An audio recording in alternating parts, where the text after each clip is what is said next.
Imagine you, literally being on the side of the road. Okay. Now you just gotta imagine it. Strung out on dope, literally eyes rolling in the back of your head, strung out on dope, no money. You literally been out walking around for days on end. You have absolutely nothing left. You have nothing left. Literally no money, not even a place to go. And imagine just asking, because you literally sold your cell phone. Dang. So now you don't even have a cell phone to even call for a ride to get on the other side of town or anything. Then you're asking people throughout the day, hey, can I get 50 cents to make a phone call? This is back in payphone times. Yeah. And I'd say 90% of the people are telling you, A, they don't have it. Right. Pretending like they don't. Knee-jerk response. Yeah, pretending like they don't hear you, or say, oh, I don't have it. Yep. Or throw you a couple nickels, or even say, you put yourself in that spot, you get it on yourself. Get it yourself. Yeah. And then all of a sudden, maybe 10 hours later, or you can even think, because it's happened numerous times to that person, but like for days going like that, like, man, nobody will even help out with 50 little cents. But you put yourself in that situation, but still nobody's helping you out even with 2 quarters. Dang.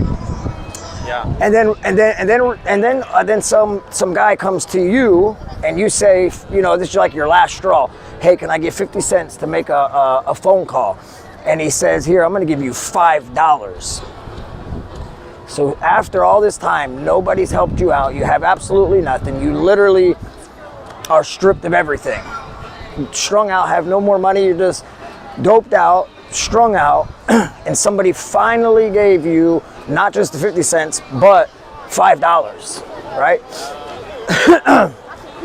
That same person once was me, literally, was me. Yeah. In a part of my time that actually sparked something within me, said, dang, somebody really does care about me, even though I put myself in that situation in a part of my life, who literally was strung out on dope. Started smoking weed, went from weed to Xanax to Coke, then got to heroin. Then I burnt every last single bridge that I've ever had, for real. Lost, everything. Wife gone, kids not in my life, nothing, absolutely nothing. Literally in and out of jail, 33 arrests from stealing, robbing, blah, blah, blah, blah, blah. And I literally, to the day, almost 7 years to this day. I got about 2 more months till it's 7 years clean, sober. My last time in a jail cell, which was my 33rd arrest. And you think of Jesus, he was 33 years old when they put him on the cross, died, rose again on the 3rd day at 33 years old. Jesus allowed me personally to go through all that torment that I personally put myself through, but then I got to a point where when you get so strung on addiction that you really can't stop. I started initially smoking the weed, taking the Xanax, and then it just rolled downhill really, really quick. That I literally became the prodigal son, like in the Bible, for real. Anyway, so I finally dropped to my knees in a jail cell on my 33rd arrest. And I said, Jesus, whatever you want, take it. Because I finally surrendered everything. Before I was surrendering maybe 80%, even 95%. But this time, I said, Jesus, whatever you want, just have it, take it. And like the fire of God literally hit me in that jail cell. And ever since, literally been on fire for God.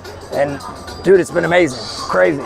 Dang. That was wild. That was literally wild. What's your advice to help other people in similar situations? So my advice, because what would Jesus do?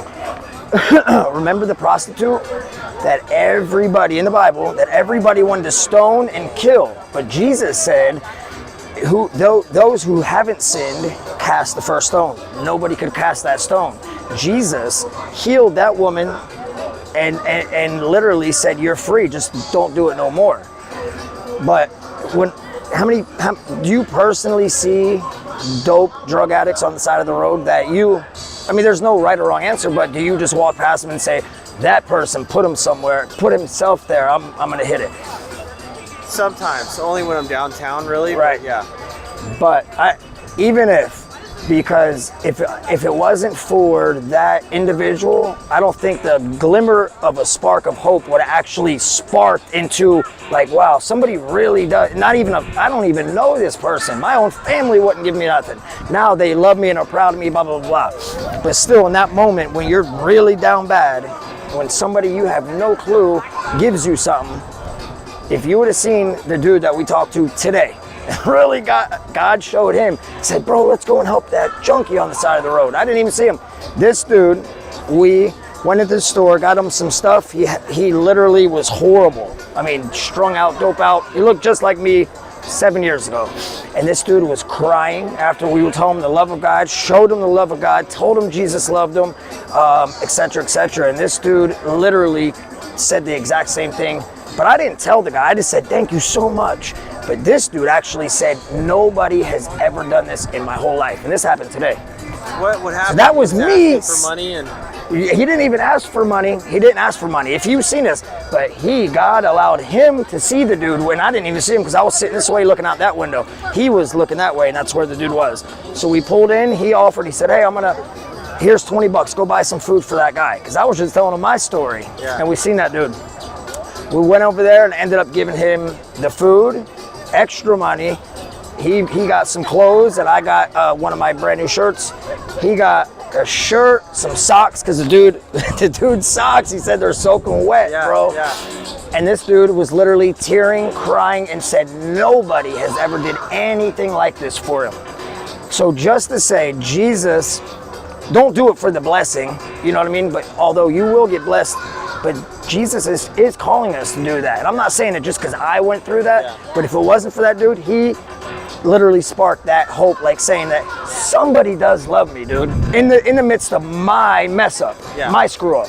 I don't blame nobody. I put myself there ultimately, and I never blamed nobody. I really didn't. But it's still, when you're still down bad and you ain't got nothing to turn to, you're still saying, hey, can humanity help me somewhere along the line? I'll give it back. But still, it still sparked the hope. So that's why every person that I see, I even have my son now, will say, Dad, I'll have him spot me, people that were driving in Greenville, literally, Limestone area, junkies on the side of the road, and my kids will even say, Dad, let's go and turn to him. We'll give them a Bible, whatever really the Lord leads me to give them. I'm not going to give them cash to not so much, because I know they're going to spend it on dope, but we'll give them like a $5 bill, a Bible, a prayer, and a hug, and I love you. You never